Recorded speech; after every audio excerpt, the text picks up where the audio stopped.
नालंदा के बिहार शरीफ स्थित चैनपुरा मोहल्ले में जमीन खाली करने के नोटिस के खिलाफ गुरुवार को सैकड़ों लोगों ने कलेक्ट्रेट का घेराव किया।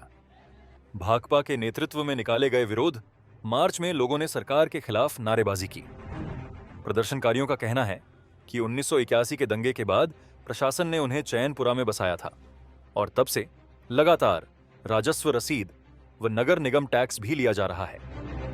अब अचानक इन्हें अवैध कब्जेदार बताकर जमीन खाली करने का आदेश दिया गया है।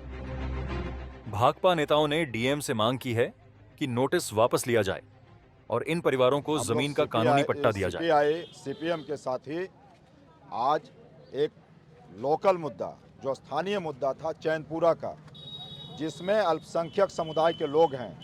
1981 में जब दंगा हुआ था तो एक प्रोग्रेसिव कमेटी बनी थी जिसका चेयरमैन जिलाधिकारी, नालंदा जिलाधिकारी उस वक्त के थे, और उस शिविर में, नालंदा कॉलेज में जो शिविर में लोग थे, उनको चैनपुरा में बसाया गया, जो बाजितपुर मौजा में चैनपुरा मोहल्ला के नाम से आज भी जाना जाता है।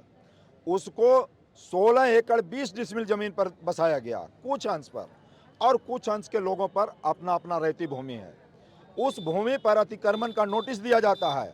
एक तरफ आप रैतीकरण का प्रमाण देते हैं, ऑनलाइन रसीद देते हैं, ऑफलाइन रसीद देते हैं, और जो भूमिहीन परिवार है, जो अल्पसंख्यक जाति के लोग हैं, चौधरी जाति के लोग हैं, वो पासवान जाति के लोग हैं, उसको कहता है कि आप अतिक्रमण कर लिए हो। आपसे भी मैं पूछना चाहता हूँ, यहाँ तमाम लोगों को ये नॉलेज में है कि एक प्लॉट अगर है तो पूर्ण रूपेण सरकारी है, और नहीं तो पूर्ण रूपेण वो रहती है। सरकार एक तरफ कहती है कि जो भूमिहीन परिवार है उसको हम 5 डिसमिल जमीन देंगे। तो ये कानून, ये अंधी नगरी चौपट राजा, ये जो समाजवादी सरकार है, लुच्चा झूठा की सरकार है, जो नकली समाजवादी है, ये कैसा कानून बना दिया। और हम डीएम साहब से यही पूछने के लिए आए हैं कि जिलाधिकारी महोदय बताओ कि एक ही प्लॉट को सरकारी भूमि कहते हो और एक ही प्लॉट को रहती भूमि कहते हो, यह कहाँ से कानून आया। तो अतिक्रमण का नोटिस हम लोग मिले, आवेदन दिए, और उस आवेदन पर कार्रवाई हुई कि अतिक्रमण का नोटिस को बंद किया गया, और बिहार शरीफ अंचलाधिकारी को निर्देशित किया गया है कि आप भूमिहीनों को जाकर के लिस्ट बनाइए। चैनपुरा अब जाएंगे सीओ साहब और वो अपना लिस्ट बनाएंगे।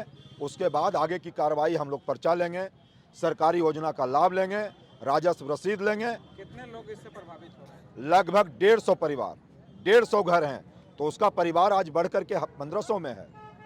इतना बड़ा पॉपुलेशन आज के डेट में प्रभावित था।